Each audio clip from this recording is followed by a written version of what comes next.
Querida familia, no sé si os pasa a vosotros también. Quizá es una manía mía, una manía de la cual se sirven los que me conocen para meterse un poco conmigo. Y es que no puedo ver una película sin ver antes el tráiler. No puedo empezar un libro sin irme antes a la contraportada y leer lo que dice, el resumen. No puedo. No puedo empezar una película, una serie o un libro si no leo antes la sinopsis, sin saber por dónde va a ir más o menos el desarrollo. Por eso mis amigos, mis hermanos, mis compañeros seminaristas se burlan un poco y me dicen, va hombre, déjate sorprender, siempre queriendo tenerlo todo previsto.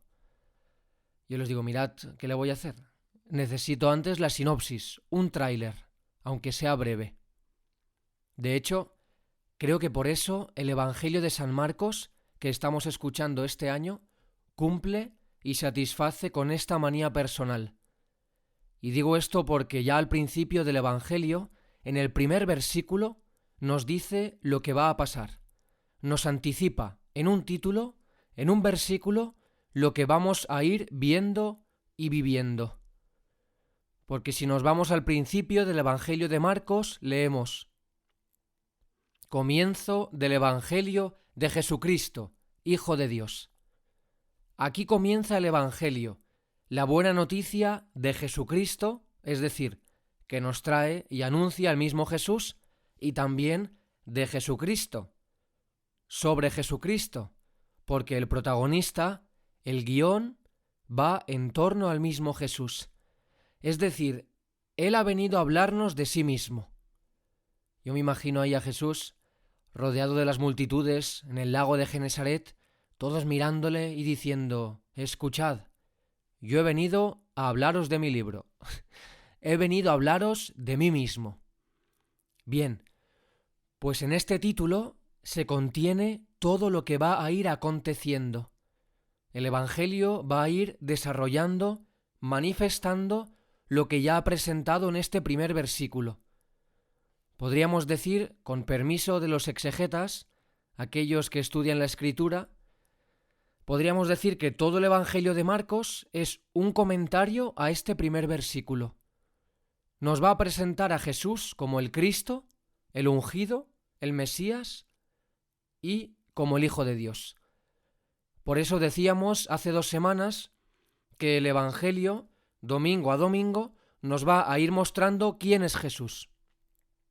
Los 4 relatos evangélicos son un testimonio sobre la identidad de Jesús.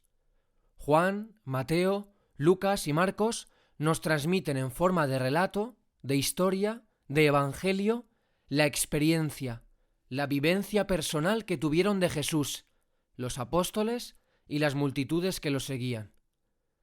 Y esto es impresionante, porque el Evangelio, escrito hace 2000 años, por la presencia viva y la fuerza del Espíritu de Jesús, hoy nos hace a ti y a mí partícipes.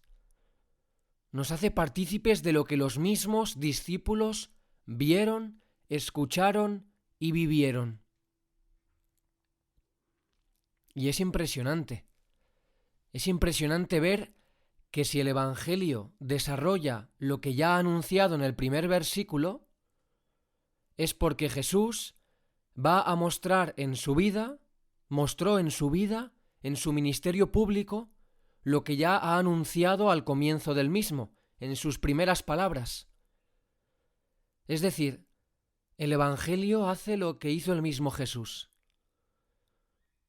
Las primeras palabras de Jesús nos dan la clave, el marco, para entender y seguir, sin perdernos, lo que va a ir sucediendo, lo que vamos a ir escuchando.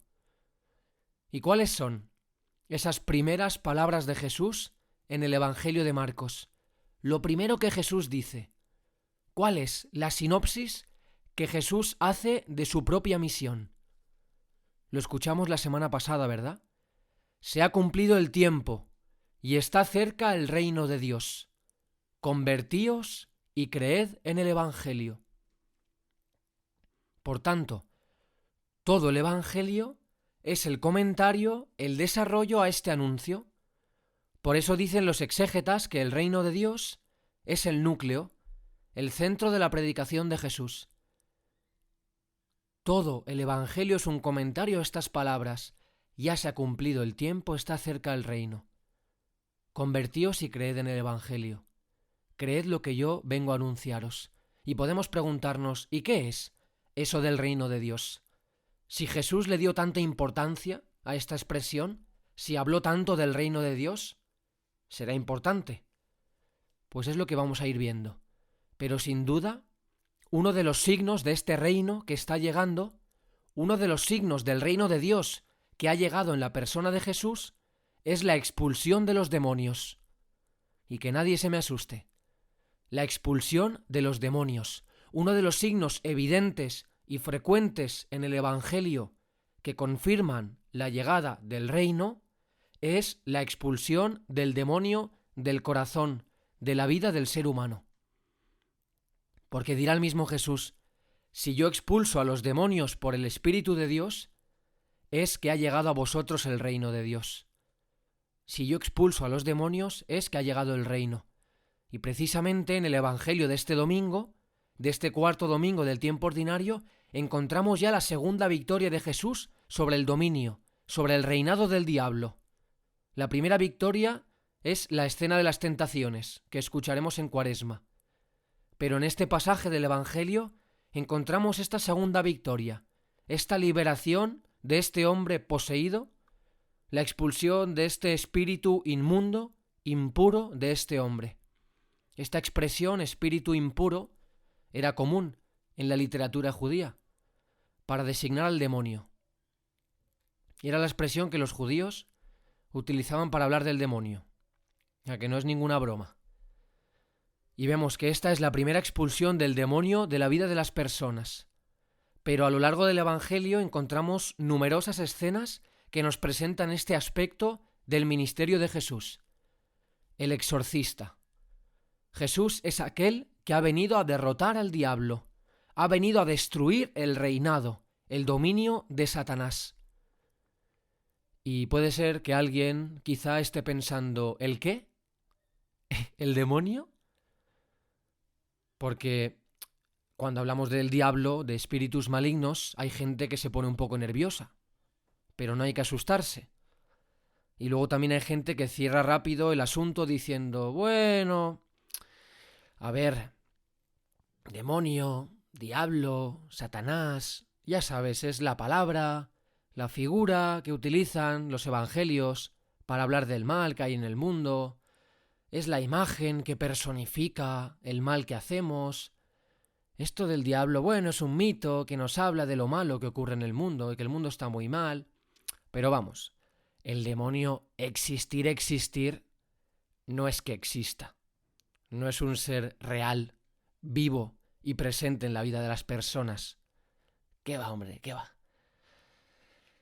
Y mirad, si a esto le añadimos la carga de ciencia ficción, la carga fantástica y mágica que el cine, la literatura, la filosofía o el arte, especialmente la pintura, han ofrecido al presentar al demonio, pues todo se confunde más aún. Si tenemos por un lado que la Biblia usa la palabra diablo para personificar el mal, y la cultura ha disfrazado a este ser, a este personaje, lo ha disfrazado y lo ha presentado a su manera, tenemos un problema. Y es que la verdad de fe de la Iglesia respecto a la existencia del diablo queda un poco trasnochada y difícil de comprender.